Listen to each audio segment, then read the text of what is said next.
अस्सलाम वालेकुम, ये this is Javad and welcome back to another video. तो आज की इस वीडियो में डिस्कस करेंगे कि फ़िज़िक्स क्लास 11 जो है इसका आपके पास जो 2024 का पेपर आएगा वो कैसा आएगा, आपने उसमें किन किन बातों का ख्याल रखना है और कैसे उसमें आपने मैक्सिमम मार्क्स को सिक्योर करना है अपने लिए। तो चैनल पे नए हो तो सब्सक्राइब करो और अपने जितने भी व्हाट्सएप ग्रुप्स हैं स्कूल के कॉलेजेस के उसमें वीडियोस को शेयर करो ताकि बाकी बच्चों का भी फ़ायदा हो जाए। चलो वीडियो को करते हैं स्टार्ट। ये आपका आएगा 2024 का पेपर इसी तरह का सेम पैटर्न पे। तो शायद पहले आप लोगों ने ये ना देखा हो, नहीं देखा तो अभी इसको लाजमी और गौर से देखना, क्योंकि जो टॉपिक्स मैं बताऊंगा एमसीक्यूज़ के लिए उन्हीं टॉपिक्स से एमसीक्यूज़ आएंगे और जो टॉपिक वाइज मैं आप लोगों को शॉर्ट क्वेश्चन बताऊंगा आपने उसी तरह तैयारी करनी है और लॉन्ग भी, तो आप लोगों के इंशाल्लाह फुल नंबर आ जाएंगे। तो यहाँ पे अगर हम देखें तो एमसीक्यू सेक्शन में आप लोगों ने सारे बबल्स को फिल करना है जो कि 17 एमसीक्यूज़ होते हैं।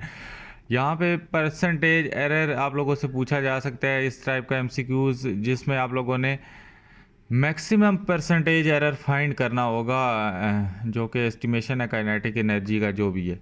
तो ये आप लोगों को आना चाहिए। इस तरह जो आगे आपसे एमसीक्यूज़ पूछा जा सकता है वो डिस्प्लेसमेंट का पूछा जा सकता है। डिस्प्लेसमेंट आपको निकालनी आनी चाहिए। इधर यहाँ पे उसने सेकंड डिस्प्लेसमेंट पूछ ली है। इसी तरह आप लोगों से हाइट वगैरह पूछी जा सकती है, आपको प्रोजेक्टाइल और जी की वैल्यू वगैरह दी जाएगी और आप लोगों से क्या होगा मैक्सिमम हाइट पूछी जा सकती है। इसी तरह आप लोगों से फार्मूलेज पूछे जा सकते हैं जिसमें जिस तरह यहाँ पे प्रोडक्ट ऑफ आई इंटू जे किसके इक्वल होता है। इसी तरह आप लोगों से जो फोर्स है इसके रिलेटेड क्वेश्चन पूछे जा सकते हैं कि जब वो अप्लाई होती है तो क्या क्या होता है। काइनेटिक एनर्जी का आप लोगों से क्वेश्चन पूछा जा सकता है, उसमें जो इंक्रीज़ आती है। यहाँ पे अगर हम आगे आए इन एमसीक्यूज़ को आप देख लो, स्क्रीनशॉट ले लो, इसको लाजमी आप लोगों ने हल करना है। मैं सोल्यूशन इसका बाद में लेके आऊँ ना आऊँ, अभी फ़िलहाल 10th क्लास वगैरह के पेपर चल रहे हैं तो आप लोगों ने इसको वक्ती तौर पे ख़ुद अपने उससे तैयार करना है। समझ लें ये आपका बोर्ड का पेपर हो रहा है, आपने इसको एक बार सॉल्व करना है। जो बच्चे इसको एक बार सॉल्व कर लेंगे 2024 का पेपर वो आसानी से दे लेंगे, और जो ऐसे बहाने करते रहेंगे बस वो फिर बहाने ही करते रहते हैं। अच्छा, हम 7 नंबर पे आते हैं जिसमें आप लोगों से फैक्टर्स आप लोगों से पूछे जा सकते हैं जिनसे काइनेटिक एनर्जी का ही एमसीक्यूज़ है। तो अगेन आप लोगों का इस टॉपिक को सारे को ही कर लो। इसके बाद आप लोगों से 1 डिग्री या पूछा जा सकता है कि कितने रेडियन के इक्वल है, और आपसे radian to degree, degree to radian आपको आना चाहिए। इसके बाद आप लोगों से जो हाइट है, आप लोगों से the value of g at the height of radius from service is given as.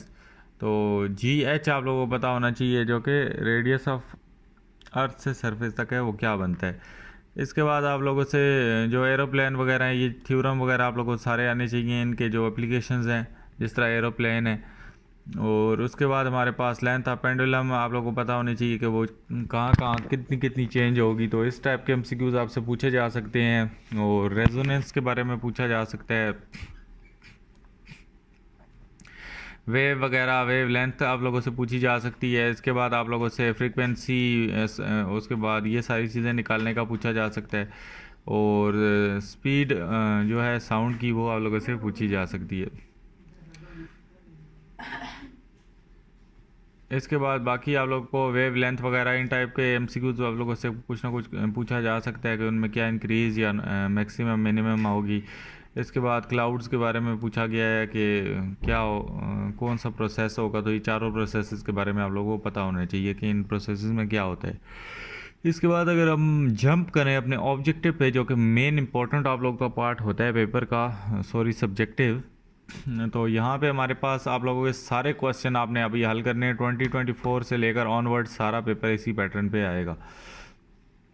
और यहाँ पे हमारे पास आप लोगों से एक्स कंपोनेंट का पूछा गया है कि कब क्या होगा कि वो डबल हो जाएगी वाई कंपोनेंट के। तो इस टाइप के कॉन्सेप्चुअल क्वेश्चन पूछे जा सकते हैं। इसी तरह वेक्टर से आप लोगों को एंगल वगैरह, डॉट, क्रॉस, प्रोडक्ट वगैरह ये सारे निकालने आने चाहिए। इसके बाद पेंडुलम का इसने क्वेश्चन आप लोगों से एक पूछ ली है। एरर कॉजेज़ कौन सी हैं जिनसे मेजरमेंट्स में एरर आता है। इसके बाद वेलोसिटी आफ्टर कोलिजन, वेलोसिटीज़ आपको निकालनी आनी चाहिए, कोलिजन वगैरह। प्रोजेक्टाइल के आप लोगों को लाजमी कुछ ना कुछ न्यूमेरिकल पूछेगा वो। और इसके बाद why does driver change its body position before and after driving in the pool. ये भी आप लोगों को पता होना चाहिए। इसके बाद सेटेलाइट वगैरह का क्वेश्चन आ सकते हैं, वेंचुरी डक्ट का। अच्छा, ये इंजन है, इंजन में आप लोगों को एक वेंचुरी लगाई जाती है कार्बोरेटर इंजन में, तो ये आप लोगों से पूछा जा सकता है कि वेंचुरी का क्या काम होता है। तो ये EFI में अलग होती है और कार्बोरेटर इंजन में अलग होती है, इसलिए आप लोगों ने साथ में आंसर अगर नेट से सर्च करते हो तो कार्बोरेटर लाजमी लिखने हैं। जिनको गाड़ियों के बारे में थोड़ा पता है उनको ये चीज़ समझ आ गई होगी। उसके बाद यहाँ से सिंपल हार्मोनिक मोशन और ये सारी इसकी कैलकुलेशन इंपॉर्टेंट है। यंग का जो एक्सपेरिमेंट है इसका आप लोगों से फार्मूला आ सकता है, सॉरी न्यूमेरिकल आ सकता है इसमें से, और बाकी ये भी एयर डेंसिटी वगैरह के आप लोगों को न्यूमेरिकल पूछ सकता है। तो मैं नीचे चलता हूँ, यहाँ से अगेन आप लोगों से टेम्परेचर को कैलकुलेट करने का पूछ सकता है। इसके बाद why sound travel faster in warm air than in cold air, ये पुराना 9-10 का क्वेश्चन है। इसके बाद thin oil on a surface of water shows different colours why, ये कॉन्सेप्चुअल है, इनको लाजमी करो, जितने कॉन्सेप्चुअल हैं यहाँ पे वो सारे करो। इसके बाद ये आप लोगों को बीम दी हुई है, यहाँ पे आप लोगों ने एटॉमिक स्पेसिंग फाइंड करनी है। इसके बाद वेव लेंथ अगेन आप लोगों को बताया, उससे आप लोगों को MCQs वो सॉरी शॉर्ट क्वेश्चन आ सकते हैं। आइडियल पेंडुलम का पता होना चाहिए, जो एडियाबैटिक कर्व्स हैं इनका पता होना चाहिए कि वो क्यों स्टीपर होती हैं आइसोथर्मल कर्व्स से। इसके बाद हमारे पास rate of change of momentum के बारे में पता होना चाहिए, कंजर्वेटिव फील्ड्स के बारे में पता होना चाहिए। अच्छा, अगर लॉन्ग में आए तो अगेन पोटेंशियल एनर्जी, इसकी expression, law of thermodynamics CP minus CV is equal to R, ये भी आप लोग को आना चाहिए। इसके बाद नीचे इसका ये न्यूमेरिकल देख लो, वाटर वाला डॉपलर इफेक्ट इंपॉर्टेंट है, सिंपल हार्मोनिक मोशन इंपॉर्टेंट है, और ये जो इसका स्फेरिकल बॉल वाला जो है क्वेश्चन, इसको भी आपने करना है। अच्छा, मैं मेन टॉपिक्स पे आ जाता हूँ। MCQs के ये टॉपिक्स हैं, इनको नोट डाउन कर लो, अभी पेन पेंसिल उठा लो या स्क्रीनशॉट ले लो। ये आप लोगों के MCQs के टॉपिक्स हैं, मैं इनको हाईलाइट कर देता हूँ, इन्हीं से आप लोगों के MCQs बन के आएंगे। अभी जो बच्चे कहते हैं कि सर हमें टॉपिक्स बता दें, टॉपिक्स बता दें, तो ये आप लोगों के एग्जैक्टली टॉपिक्स हैं। आप लोगों को इधर से ही MCQs आएंगे, इनसे बाहर MCQs नहीं आते। तो ये फुल इनकी अलाइनमेंट में आप लोगों के लिए लेके आ गया हूँ। एक एक MCQ छोड़ के मैं इसको येलो हाईलाइट भी कर रहा हूँ ताकि आप लोगों को पढ़ने में आसानी हो, तो आप लोगों के MCQs मिक्स आउट ना हो जाएं।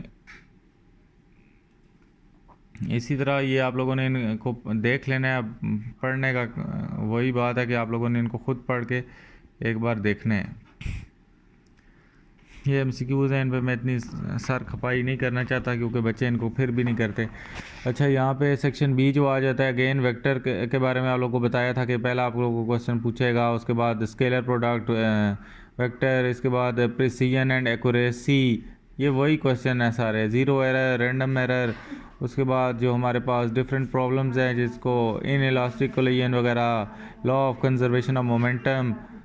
इसके बाद हमारे पास equations of uniformly accelerated motion, projectile, angular momentum. इसके बाद हमारे पास बर्नौली इफेक्ट, वेंचुरी, और ये सारी चीज़ों में कैसे वो यूज़ होता है। इसके बाद यहाँ पे साथ साथ इसका स्क्रीनशॉट लेते जाओ, ये वाला। उसके बाद यंग डबल स्लिट एक्सपेरिमेंट। इसके बाद A is equal to constant, factors on which speed of sound depends.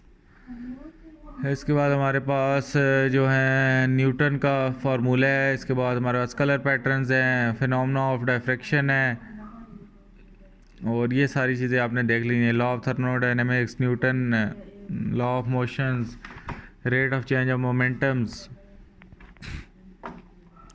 अगर हम सेक्शन C पे आएँ तो अगेन आप लोग देख लो कि ये आप लोग को वर्क डन का आप लोगों से पूछ सकता है। Law of thermodynamics, CP minus CV is equal to R। इसके बाद A is equal to constant, और इसी तरह डॉपलर इफेक्ट आप लोगों से पूछ सकता है, सिंपल हार्मोनिक मोशन, और potential at the point bringing mass unity, ये आपने देख लेने हैं। उसके बाद ये आप लोग को जो topic wise sorry chapter wise जो है पेपर के कितने कितने चैप्टर से कितने क्वेश्चन आएंगे, तो ये आप लोगों के पास है। पहले चैप्टर से 7 नंबर का, दूसरे चैप्टर से 12 नंबर का, तो तीसरे चैप्टर से 14 नंबर का, चौथे चैप्टर से भी 14 नंबर का। तो ये बच्चे जो चैप्टर छोड़ना चाहते हैं वो कम नंबरों वाले चैप्टर छोड़ सकते हो। बाकी ये क्वेश्चन 2 का पार्ट 5 आ सकता है, इसी तरह ये सारा उसने आगे बताया हुआ है।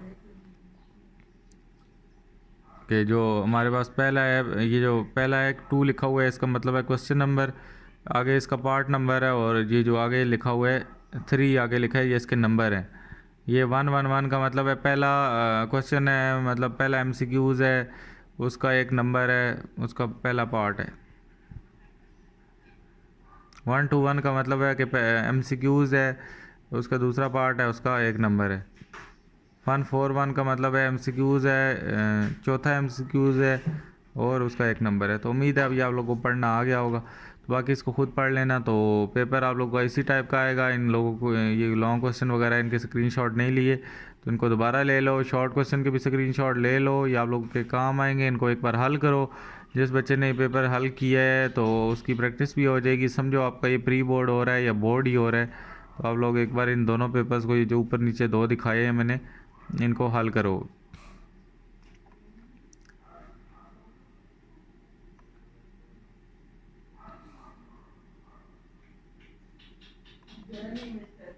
ये एमसीक्यूज़ भी मैं दोबारा दिखा देता हूँ कि आप लोगों ने अगर इनके नहीं स्क्रीनशॉट लिए, उनके ले लो स्क्रीनशॉट भी, तो आप लोगों का इसमें अपना ही फ़ायदा है। उम्मीद है वीडियो अच्छी लगी होगी। वीडियो अच्छी लगी तो चैनल को सब्सक्राइब करो, अपने दोस्तों के साथ भी वीडियो शेयर करो ताकि उनका भी भला हो जाए। अल्लाह हाफिज़, टेक केयर।